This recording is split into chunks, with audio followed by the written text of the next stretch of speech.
నేపాల్లో కురుస్తున్న భారీ వర్షాల కారణంగా సంభవించిన ప్రమాదాల్లో ఇప్పటివరకు 18 మంది మృతి చెందారు.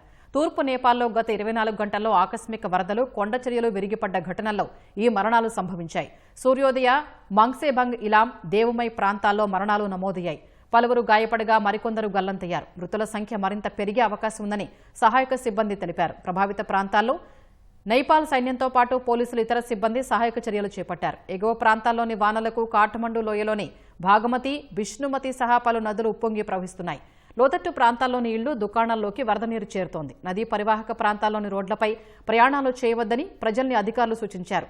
కాఠ్మండు సహా అనేక జిల్లాల్లో అతి భారీ వర్షాలు కురిసి ప్రకృతి విపత్తులు సంభవించే అవకాశం ఉందని నేపాల్ వాతావరణ విభాగం హెచ్చరికలు జారీ చేసింది.